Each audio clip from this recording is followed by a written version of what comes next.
दोस्तों, क्या हाल है। आज हम बात करने वाले हैं एक ऐसे टॉपिक की जो थोड़ा इमोशनल है बट ज़रूरी भी है। ये है क्लास 12 इंग्लिश का चैप्टर लॉस्ट विंग, जो एनिस जंग ने लिखा है। नाम सुना सुना लग रहा है ना, तो चलो बिना टाइम वेस्ट किए शुरू करते हैं। ये कहानी दो बच्चों की है, साहिब आलम और मुकेश। दोनों के सपने अलग है पर स्ट्रगल सेम है। साहिब आलम का नाम तो बड़ा रॉयल है, पर बेचारा बच्चा है तो एक रैकपिकर ही ना, जो रोज सुबह उठकर कचरे के ढेर में अपनी किस्मत ढूंढता रहता है। एक 11 साल का लड़का जो कचरा छांटकर अपना और अपनी फैमिली का पेट भरता है।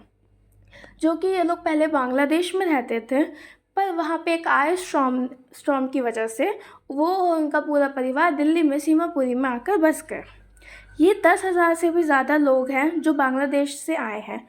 कोई स्कूल नहीं है, कोई प्रॉपर फैसिलिटीज़ नहीं है, बस गरीबी और स्ट्रगल। इनके लिए कचरा ही ज़िंदगी है, ये उनका गोल्ड है, क्योंकि इसी से उनकी रोज़ी रोटी चलती है। समझ रहे हो? वो स्कूल जाना चाहता है पर यूनिफॉर्म और फीस नहीं अफोर्ड कर सकता। एक दिन एक आदमी ने उसको पुराने जूते और टेनिस बॉल दी, जो उसके लिए किसी बड़े रिवॉर्ड से कम नहीं थी। धीरे धीरे उसने एक चाय की दुकान पर काम करना शुरू किया, जहाँ की चाय की दुकान पे उसे दिन के 800 पाउंड्स मिलते थे और 2 वक्त का खाना। पर अब वो आज़ाद नहीं था, क्योंकि उसका एक मालिक था, एक फिक्स काम था और एक रूटीन था। इससे पहले तो साहिब कचरा बीनता था, उसकी जो मन करता था वो करता था। बट अब वो एक चाय की दुकान पे काम करता है, तो उसका एक मालिक है, उसके ऊपर रूल कर रहा है कोई, बोल सकते हैं ऐसा। तो ये था साहिब आलम का सच। सपना पूरा तो हुआ बट एक कॉम्प्रोमाइज़ के साथ। बात करते हैं मुकेश की कहानी।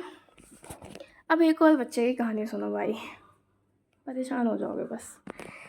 ये लड़का थोड़ा अलग है, क्योंकि इसके पास एक सपना है जो बिल्कुल क्लियर है। साहिब के तरह नहीं, कुछ पता नहीं करना क्या है, बट इसका सपना क्लियर है एकदम, जस्ट लाइक यू। वो एक कार मैकेनिक बनना चाहता है, पर फिरोज़ाबाद में रहता है, जहाँ हर कोई सिर्फ एक ही काम करता है, चूड़ियाँ बनाना और कुछ नहीं।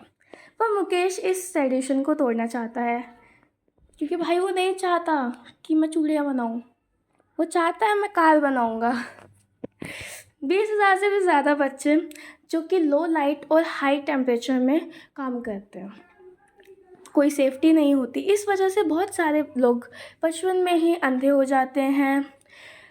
जो शादियों का सिंबल है, शादियों का क्या सिंबल है? रेड चूड़ियाँ, रेड बैंगल्स। आयरनी ये है कि जो ये बनाते हैं उनकी खुद की लाइफ में खुशी नहीं होती। भाई सच बात है, भाई तुम लाल चूड़ी बना रहे किसी की ज़िंदगी में खुशी देने के लिए, बट आपकी ज़िंदगी में तो खुशी है ही नहीं ना।